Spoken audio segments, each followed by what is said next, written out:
అత్యాధునిక labs, international collaborations, advanced placements. మీ dream career ని రీచ్ అవ్వడానికి మీ best choice Godavari global university.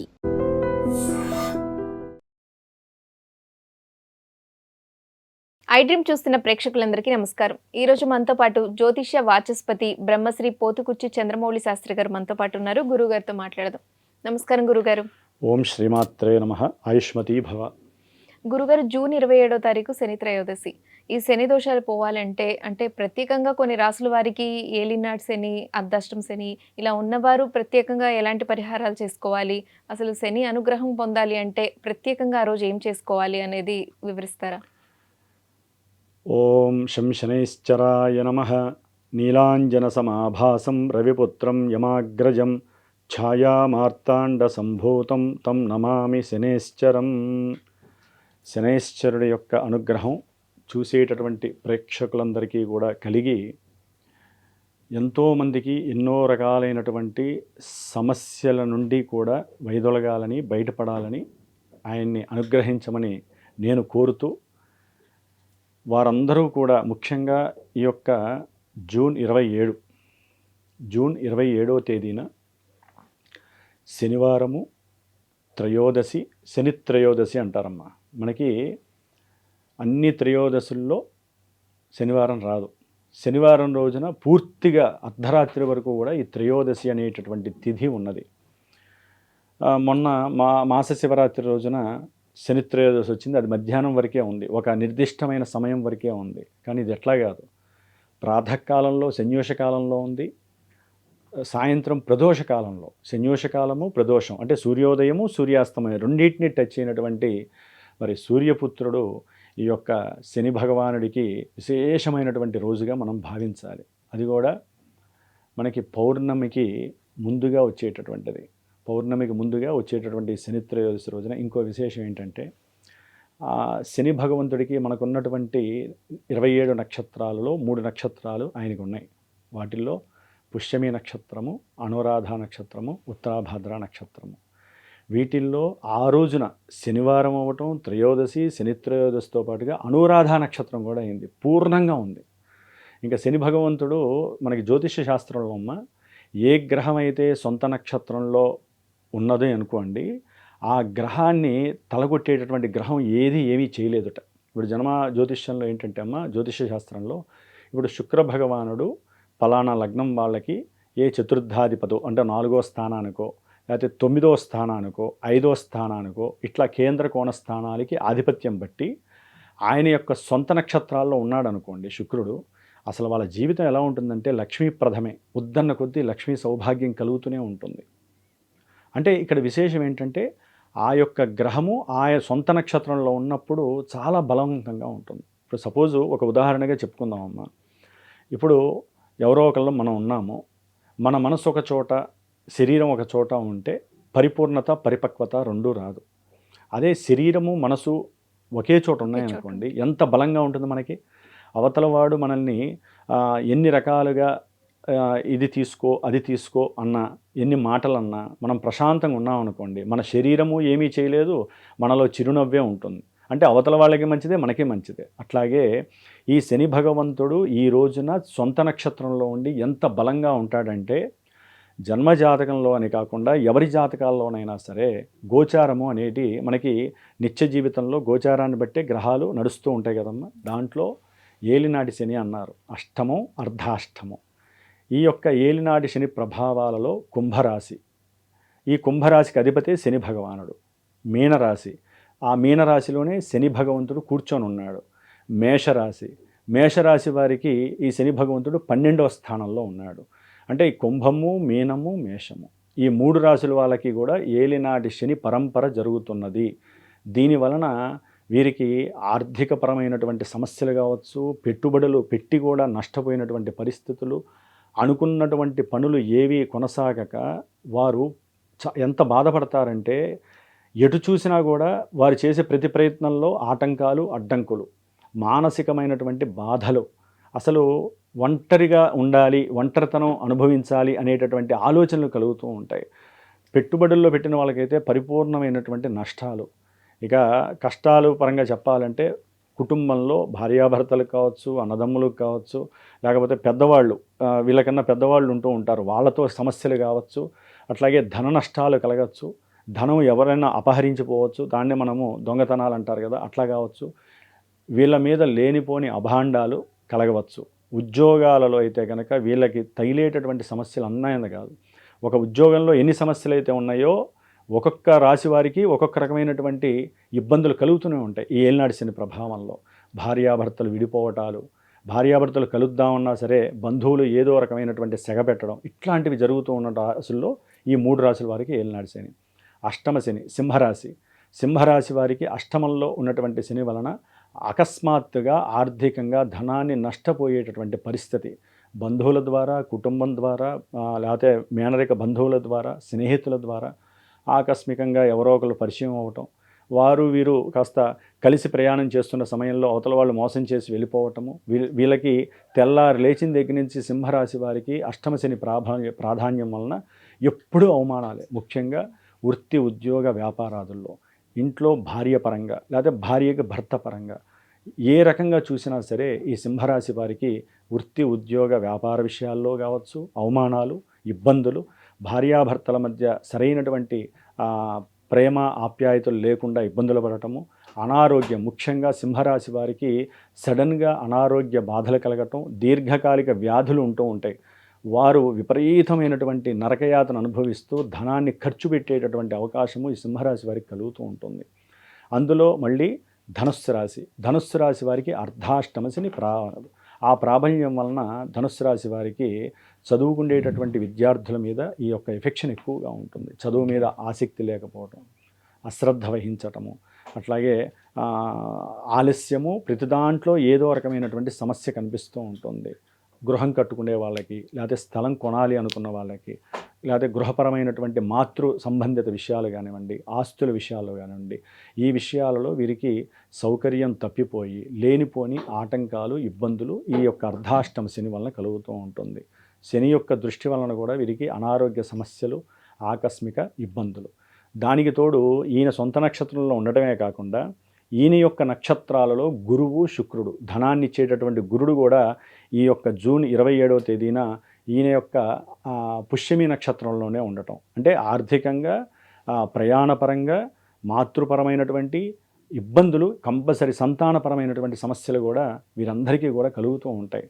శుక్రుడు భోగాలని, భాగ్యాలని, సిరి సంపదల్ని, వాహనాలని, రకరకాలైనటువంటి యోగాలన్నీ ఇచ్చేది ఆయనే కదా. స్త్రీలకైతే కనుక సౌందర్యము, అట్లాగే పురుషులకైతే కనుక సంతాన భాగ్యాన్ని ఇచ్చేటటువంటి వీర్యత్వము, ఇవన్నీ ఇచ్చేటటువంటి శుక్రుడు కూడా శని నక్షత్రంలో ఉండటం ద్వారా పెళ్ళిళ్ళు ఆలస్యాలు అవ్వటం, అనుకున్నటువంటి సంపద వస్తుంది అనుకున్న దాంట్లో రాకపోవటం, లేకపోతే వీళ్ళకి ఉద్యోగం ద్వారా ఆగిపోయినటువంటి ధనమంతా కూడా రాకుండా 1-4 సార్లు బ్యాంకుల చుట్టూ కావచ్చు, ఆఫీసుల చుట్టూ కావచ్చు, ఉద్యోగుల చుట్టూ కావచ్చు తిరగటము, వేధ చెందటము, ఏమి చేయాలో అర్థం కానటువంటి పరిస్థితి, ఇట్లా ఆగమ్య గోచరంగా అనుభవించేటటువంటి ప్రతి సమస్యకి ఈ యొక్క శనిగ్రహ ప్రాధాన్యత అధికంగా ఉంటుంది. దీన్ని కొంతమంది కొట్టిపారేయచ్చు. కానీ జన్మజాతకాలలో గనక ఏదైనా గ్రహ దశలు కానీ అంతర్దశలు కానీ కొంచెం ఆమోద యోగ్యకరంగా ఉన్నాయనుకోండి, ఈయన ఇచ్చేటటువంటి ఎఫెక్ట్స్ కొంచెం తగ్గించుకునే ప్రయత్నము అక్కడ జన్మజాతకం మనకి పుషింగ్ ఇస్తూ ఉంటుంది. అదే కనుక అక్కడ కూడా ఏ శని భగవంతుడు పాపి అయి శని యొక్క మహర్దశ అంతర్దశలు జరుగుతూ అక్కడ కూడా పాపస్థానాల్లో ఉండి ఈ శని ఇప్పుడు ఏ అర్ధాష్టమో ఏలినాశనో ఉన్నాయనుకోండి, అష్టమ శని కానీ, ఇక ఆయన పెట్టే బాధలు ఎలా అంటే తీసుకెళ్ళి పోలీస్ స్టేషన్లో పెడతారు. ఆయన బాగుంటే పోలీస్ స్టేషన్ నుంచి బయటకు వస్తారు, లేకపోతే హాస్పిటల్ నుంచి బయటకు వస్తారు, లేకపోతే హాస్పిటల్ పాలవుతారు, అంటే ప్రమాదాల పరంగా.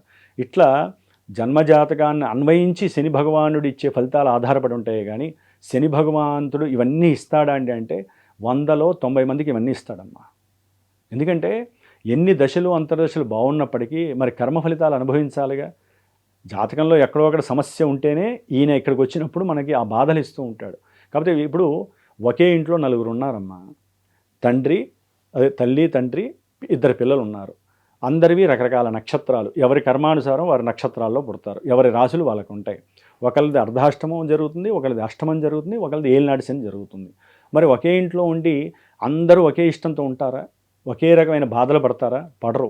ఒక ఆయనకి అనారోగ్యం వస్తే ఇంట్లో తండ్రికి ఇంట్లో పిల్లలు సంపాదించిన సొమ్మంతా ఆయనకి మందులకు పెట్టడం, తల్లిగారు వీరికి సరైన సమయానికి భోజనం పెట్టక ఇంట్లో గొడవలు అవ్వటం, అక్కా చెల్లెలు ఉన్నారనుకోండి వారి మధ్య అంతర్గత విభేదాలు, అవతల వాళ్ళని చూసి భయపడటము, లేకపోతే వీళ్ళిద్దరూ ఇబ్బందులు పడటం. అంటే ఒకే ఇంట్లో ఉన్నప్పటికీ కూడా ఈ యొక్క శనిగ్రహ ప్రభావము ఒక్కొక్కరికి ఒక్కొక్క రకమైనటువంటి ప్రాతినిధ్యాన్ని ఇస్తుంది. ఎందుకని? జన్మజాతక దోష ప్రభావం. కాబట్టి ఈ విధంగా ఎవరైతే శనిగ్రహ అనుగ్రహాన్ని తప్పిపోయి శనిగ్రహ ఆగ్రహంతో ఇబ్బందులు పడతారో, ఈ ఏలినాడి శని అనేది ఎవరి జాతకంలోనైనా ఎవరి మనిషి యొక్క జీవన గమనంలో 3 సార్లే వస్తుందమ్మా. ఆ 3 సార్లలో ఒకసారి వచ్చినప్పుడు ఒకలా ఉంటుంది, రెండోసారి వచ్చినప్పుడు ఒకలా ఉంటుంది, మూడోసారి ఒకలా ఉంటుంది. కొంతమంది పుట్టుకతోనే ఈ ఏలినాడి శని అష్టమ శని వస్తాయి. వాళ్ళు రెండోసారి ఒకలా చదువుకునే టైంలోనో లేదా పెళ్ళైన సమయంలోనో ఒక ఇబ్బందులు పడతారు ఉద్యోగ సమయంలో. కొంతమందికి 60వ సంవత్సరం దాటాక మూడోసారి వస్తుంది. అంటే ప్రతి ఒక్కరికి 3 సార్లు వస్తుంది. 3 సార్లు కంపల్సరీ టర్న్ అవుతుంది. ఏది? ఆయుర్దాయం గట్టిగా ఉన్న వాళ్ళకి. కొంతమందికి అల్పాయుష్యులు ఉంటారుగా, బాలారిష్ట దోషాలు, వాళ్ళకి మనం ఏం చెప్పగలం? ఒకసారి వచ్చినప్పుడే వాళ్ళు పలాయనం చిత్తిస్తారు. కొంతమందికి మధ్యమ ఆయుర్దాయం ఉంటుంది, వాళ్ళకి 40 ఏళ్ళ లోపల మరి 3 సార్లు రాదుగా. ఎందుకంటే శని భగవంతుడు ఒక రాశిని 30 సంవత్సరాలకి వస్తూ ఉంటాడు అదే రాశిలోకి. ఇప్పుడు మీనరాశిలో ఉన్నాడు మేము. ఈ మీనరాశిలో ఉన్నటువంటి రేపు వచ్చే జూలై నాటికి సంవత్సరానికి 2027 జూలైకి మేషంలోకి వెళ్తాడు. మళ్ళీ ఆయన మీనంలోకి రావాలంటే 30 సంవత్సరాలు గడుస్తుంది. మరి 30 సంవత్సరాల్లో ఎంతోమంది పుడతారు, ఎంతోమంది చనిపోతూ ఉంటారు. నేను అనేది ఏంటంటే ఈ 3 సార్లు వచ్చేటటువంటి ఈ యొక్క ఏలినాటి అష్టమ అర్ధాష్టమ శని ప్రభావాలని మనం తట్టుకోవాలంటే కాలమానంలో ఆ శని భగవంతుడు కాలము ఈశ్వర స్వరూపం, కాలం శక్తి స్వరూపం. వాళ్ళు మనకి ఒక బోనస్ పాయింట్ లాగా ఇస్తూ ఉంటారు. ఇలాంటివి ఆయన మధ్యలో వచ్చింది కాస్త ఆయన ఆరాధించుకో. రోజు ఆరాధించుకోవడం వేరు, ఆయన పుట్టినరోజు లాంటిదమ్మా. ఇప్పుడు మనకి రోజు ఒకేలా ఉంటుందమ్మా. ఒక ఉగాది వస్తే మన ఇంట్లో ఎన్ని వంటకాలు చేసుకుని తింటాం? కడుపు నొప్పి వచ్చినా సరే ఏదో ఆశ. ఎందుకంటే 1 రోజులో 2 నెలల్లో సరిగ్గా మన ఇంట్లో పంచపక్ష పర్వాణాలు ఉండవు. రోజు చేసుకోలేం కదమ్మా. ఎవరైనా తిన్నా రోగమే. రోజు మనకి నచ్చినవన్నీ చేసుకుంటాం.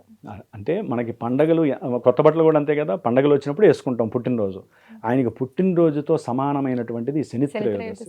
ఈ రోజున ఏంటంటే ఆయన రెడీగా ఉంటాడట, నువ్వు ఏది అడిగితే నేను అది ఇస్తాను అని. అయ్యా నాకు ఉద్యోగం ఆలస్యం అవుతోంది కాబట్టి నా ఉద్యోగ ధర్మాన్ని కాస్త లైన్ క్లియర్ చేయను ఆయన, నా జాతకంలో ఈ పునర్భూ దోషం ఉంది, శని దోషం ఉంది, నేను ముందుకు వెళ్ళలేకపోతున్నాను అని చెప్పి అడిగినప్పుడు ఆయనకి చక్కగా అభిషేకం చేయాలట. నమ్మక చమకాలతో, పురుష సూక్తంతో, మన్యు సూక్తంతో ఆయనకి గనక ఎవరైతే శని భగవంతుడి గుళ్ళో అభిషేకం చేయించి శని యొక్క అష్టోత్తరంతో నువ్వులతో అర్చన చేసి కాస్త బెల్లము నివేదన చేసి ఉప్పు ఆయన పక్కన ఆయన వేసేసి ఆయన దగ్గర ఆ ఉప్పు పైన దీపారాధన పెడతారమ్మ. ఆ దీపారాధనలో నువ్వుల నూనె అట్లీస్ట్ 800 గ్రాములైనా సరే దూరంగా పెట్టాలి, ఆయన ముందు పెట్టకూడదండి. ఎందుకంటే ఆయన సెగ తగిలితే తట్టుకోలేడు, మళ్ళీ అదొక శాపం. ఎప్పుడూ కూడా దేవాలయాల్లో కూడా చూస్తూ ఉంటానమ్మా, వాటికంటూ ప్రత్యేకమైన సమయం ఉంటుంది, ప్రదేశం ఉంటుంది. ఆ ప్రదేశంలో కాస్త ఉప్పు వేసి ఆ ఉప్పు పైన వేసి 800 గ్రాములో లేకపోతే 80 గ్రామ్స్ ఆయన ముందు పెట్టాలంటే 80 గ్రాములతో నువ్వుల నూనె వేసి 8 ఒత్తులు కలిపి ఒక ఒత్తిగాను 19 ఒత్తులు కలిపి ఒక ఒత్తిగాను వేసి నువ్వుల నూనె చక్కగా వేసి దీపారాధన చేసి 19 ప్రదక్షిణాలు ఎవరైతే చేస్తారో, మరి ఆ రోజు శనివారం కదా, ఈయన పూజ అయిపోయి ప్రదక్షిణాలు అయిపోయిన తర్వాత దానం ఈ ఎవరైతే శని ప్రభావంతో కొట్టుకుంటున్నారో ఇబ్బందులు పడుతున్నారో వారు గనక శనికి సంబంధించినటువంటి దానాలు ఉంటే బ్రాహ్మణ రీతి చెప్తారు, శని దానం ఇస్తారో వారికి చాలా వరకు ఇప్పుడు మనకి ఈ రేంజ్లో ఉన్నటువంటి శని ప్రభావం ఇలా కొంచెం కిందకి దిగుతుంది. అంటే ఆయన తగ్గుతాడు. ఆయన మనకేమవుతుంది దానివల్ల, వివాహం కాని వాళ్ళకి వివాహం ముందుకు వెళ్తుంది, వివాహమై వెడబాటే 2-3 ఏళ్ళు దూరంగా ఉన్నటువంటి వాళ్ళు కలవటానికి అవకాశం ఉంటుంది. అయితే ఏంటంటే అమ్మా, ఈ చిన్న రెమెడీనే చేస్తే అన్నీ జరిగిపోతాయి అనుకుంటే కోర్టు సమస్యలు లేకపోతే లీగల్ సమస్యలు ఉండవు. ఇక్కడ ఏంటంటే విశేషము, ఇప్పుడు మా యొక్క శ్రీమాత జ్యోతిషాలయ పీఠం ఉందమ్మా. నేను ప్రతి అమావాస్యతో పాటుగా ఇలాంటి శుభ సందర్భాలు వచ్చినప్పుడు కొంతమంది దూరంలో విదేశాల్లో ఉన్నవాళ్ళు ఉంటారు, స్వదేశంలో ఉండి కూడా వాళ్ళకున్న హడావుల్లో ఈ పూజలు పునస్కారాలు చేయలేని వాళ్ళు ఉంటారు. ఈ పూజ చేస్తేనే మనకి అన్ని ఫలితాలు కాదు. హోమం అనేటటువంటిది వాయువుతో కూడినటువంటిది. శని భగవానుడు వాయువుకి సంబంధించినటువంటి వాడు. అంటే మన ఉచ్ఛ్వాస నిశ్వాసాలు ఆయన వల్లనే ఇక్కడ జరుగుతోంది. నేనేంటంటే ప్రత్యేకించి జమ్మి వృక్ష సమిధలు ప్లస్ నల్ల నువ్వులు వీటితో చక్కగా స్వామివారికి హోమం చేస్తాను ఆ శని త్రయోదశి రోజున. చేసి దానికి ముందు రోజున విశేషంగా 8 మంది బ్రాహ్మణులతో శనికి సంబంధించినటువంటి వేదమంత్రంతో ఎవరైతే గనక నాకు ఫోన్ చేసి గురువుగారు నా రాశిది నా నక్షత్రం ఇది నాకు శని వలన నాకు పెళ్లి ఆలస్యం అవుతోంది, లేకపోతే శని భగవంతుడి వలన నాకు ఈ సమస్యలు ఉన్నాయని చెప్తారో ఆ సమస్యని చెప్పి ఆ 8 మంది బ్రాహ్మణుల చేత వేద మంత్రంతో 19,000 సార్లు జప సంఖ్య చేపిస్తాను. దాంతోపాటుగా ఆ తీర్థాన్ని ఒక కాలభైరవుడి రక్ష నా దగ్గర ఉంటుంది, ఆ రక్ష పైన వదిలిపిచ్చేసి మరుసటి రోజు ఏదైతే హోమం చేస్తానో ఆ హోమానికి సంబంధించినటువంటి రక్ష మనకి భస్మరూపకంగా ఉంటుంది. ఈ రెండు వీలుంటే నేను హైదరాబాద్లోనే చేస్తాను కాబట్టి దగ్గర వాళ్ళు వచ్చేసి నా దగ్గర తీసుకోవచ్చు, లేదా కొరియర్ ద్వారా అయినా సరే ఇలాంటివి నేను పంపిస్తూనే ఉంటాను. అంటే దగ్గర ఉన్న వాళ్ళు చేయరా అంటే అన్ని గుళ్ళల్లో అన్ని చోట్ల చేయలేరు, ఇళ్లలో కూడా చేసుకోకూడదు ఇలాంటివి. అందుకనే క్షేత్రాల్లో కానీ మాలాంటి వాళ్ళు పీఠము అంటే ఏం లేదమ్మా, ఇదేదో వేరే పీఠాలు అనుకోవద్దు. మేము తెల్లారు లేస్తే అందరి గురించి ఈ పూజ ఆ పూజ జపాలని హోమాలని అభిషేకాలని చేస్తూ ఉంటాం కదా, ఆ ప్రదేశాన్ని పీఠము అంటారు. మేము పీఠాధిపతులం కాదు. ఆ పీఠంలో ఏంటంటే పాజిటివ్ వైబ్స్ ఉంటాయి. అందుకని మాతో పాటుగా ఎవరైతే గోత్రనామాలు ఇచ్చి వారి యొక్క సంకల్పం చెప్పమంటారో వారి గురించి మరి విడిగా హోమం చేసుకోవాలంటే వేలలో ఖర్చు అవుతుంది. ఇప్పుడున్న పరిస్థితుల్లో బ్రాహ్మణ్ణి ఏర్పాటు చేయాలి, 8 మంది బ్రాహ్మణులు పెట్టి శని జపం చేయాలంటే అది వేలల్లో పని, హోమం చేయాలంటే సామాగ్రికే వేలల్లో ఖర్చు అవుతుంది. అందుకని అందరికీ అందుబాటుగా ఉండాలి అనే ఉద్దేశంతో చాలామంది మాలాంటి గురువులను చేస్తూ ఉంటాం. అందులో ప్రత్యేకించి నేను బీజాక్షరంతో కూడా ఆ శని భగవంతుడికి ఈ హోమాన్ని చేసి ఆ భస్మం ఎవరైతే 80 రోజులు చక్కగా రోజు ధరిస్తారో ఉన్నంతలో వారి కార్యక్రమాలు ఆలస్యాలు ఆటంకాలు ఇబ్బందులు లేకుండా ముందుకి తోసేటటువంటి శక్తి వాళ్ళకి వాళ్ళే చేసుకోవాలి. ఎందుకంటే శని భగవాన్ని ఆయన ఆరాధన చేసి అర్థించాలి. నాయనా శనేశ్వర నీ హోమం చేయించాను, లేకపోతే నీకు ఇలా జపం చేయించాను అని దానం ఇచ్చుకునే వాళ్ళు ఆ రోజున వాళ్ళ దగ్గరలో ఎవరికైనా సరే దానం చేయించుకోవచ్చు.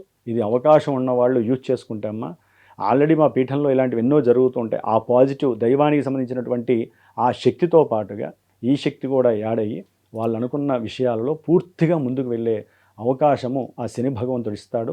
ఆ రోజున ఎవరైతే సాయంకాలం ప్రదోషకాలంలో ఈశ్వరుడికి రుద్రాభిషేకం చేయిస్తారో అది కొబ్బరి నీళ్ళతో కానీ చెరుకు రసంతో కానీ ఆవు పాలతో కానీ లేదా పంచామృతం శని త్రయోదశి రోజు సాయంత్రం ఈశ్వరుడికి. కొంతమంది ఆ రోజు ఉదయం ఇట్లా హోమాలు చేయిస్తారమ్మా, సాయంత్రం వెళ్ళి అంటే ఆ రోజు భోజనం చేరి ఇంకా సాయంత్రం పూట వెళ్ళి 6:30 ప్రాంతాల్లో మనకి ప్రదోషకాలం అని వస్తుంది, సూర్యాస్తమయం అయిపోయిన 28 నిమిషాలకి. ఆ సమయంలో వెళ్ళి ఇలా పూజ కనుక చేసుకున్నట్లయితే ప్రదోషకాల సమయంలో శనేశ్వరుడికి అభిషేకము, ఆయనకి ప్రదక్షిణాలు, వెంటనే శివాలయంలో అభిషేకము చేయించి సాయంత్రం చేసుకోవడం మంచిది అంటున్నారా? ఈ వీళ్ళు ఏలినాడు శని అష్టమ శని వీళ్ళైతే కనుక ఆ రోజు ఉపవాసం ఉంటే ఆయన ఆనందపడతాడమ్మా. లోపల అవయవాలన్నీ సిట్రేట్ అవుతాయి కదా, మనకి అనారోగ్య బాధలు పడే వాళ్ళు ఉంటారు కదా, కొంతమంది బుద్ధి చాంచల్యం ఉంటుంది, ఇష్టం వచ్చినట్టు మాట్లాడి అవతల వాళ్ళని బాధ పెట్టిన వాళ్ళు ఉంటారు. వాళ్ళందరికీ ఏంటంటే శరీరం బాధపడి వాళ్ళల్లో ఉన్నటువంటి తామస గుణాలు అన్నీ కూడా తగ్గిపోయి ఆయన అనుగ్రహం కలుగుతుంది. హనుమంతుల వారికి కూడా చక్కగా పూజ చేయించుకోవడం ద్వారా ఆ రోజు అదొక ప్రాజెక్ట్ వర్క్గా పెట్టుకున్నట్లయితే మళ్ళీ ఎప్పుడో వస్తాయి ఈ శని త్రయోదశులు, ఊరికే ప్రతి శనివారం రావమ్మా, వచ్చినప్పుడే పట్టుకోవాలి అని చెప్పి నేనైతే ప్రత్యేకించి ప్రేక్షకులందరికీ అదే చెబుతానమ్మా. మొహమాట పడకూడదండి ఇలాంటివి. మనకి ఇప్పుడు ముహూర్తాలు కూడా అంతే కదా, ఒక నెల ఉంచితే 2-3 నెలలు ఏదో ఒక మూఢాలు వస్తూ ఉంటాయి. మరి ఆ యొక్క నెల రోజుల్లో మళ్ళీ 2-3 ముహూర్తాలే దొరుకుతాయి, అప్పుడే పట్టుకుంటాం కదా. మనకు వచ్చేటటువంటి ఇలాంటి ఎడారిలో మనకి ఎప్పుడో అప్పుడు కొంచెం నీళ్లు దొరికినప్పుడే మనం తాగేసేయాలి, అంతేగాని అక్కడ పెద్ద నది వస్తుందిలే అక్కడ తాగుదామంటే ఏం కనపడదు. వచ్చినప్పుడే మీరు చేసుకునే పూజలు మీరు చేసుకోండి, లేకపోతే మాలాంటి పురోహితుల ద్వారా గురువుల ద్వారా ఆ సంకల్పం గట్టిగా చెప్పి చేస్తే తప్పకుండా 100% వాళ్ళకి ఫలితం వస్తుందమ్మా. విన్నారు కదా, జూన్ 27వ తారీఖు శని త్రయోదశి. ఆ రోజు శని ప్రభావం నుంచి బయటపడడానికి ప్రత్యేకంగా ఈ శని దోషాలు ఉన్న వాళ్ళు ఎటువంటి పరిహారాలు చేసుకోవాలనేది గురుగారు చక్కగా వివరించారు. అలాగే మీకు కూడా జాతక పరిశీలన లేదా గురుగారి పీఠంలో హోమం చేస్తున్నాం అని కూడా చెప్పారు. మీరు స్క్రీన్ మీద కనిపిస్తున్న నెంబర్కి కాల్ చేసి డైరెక్ట్గా గురుగారిని కాంటాక్ట్ అవ్వచ్చు. ధన్యవాదాలు గురుగారు. శుభమస్తు.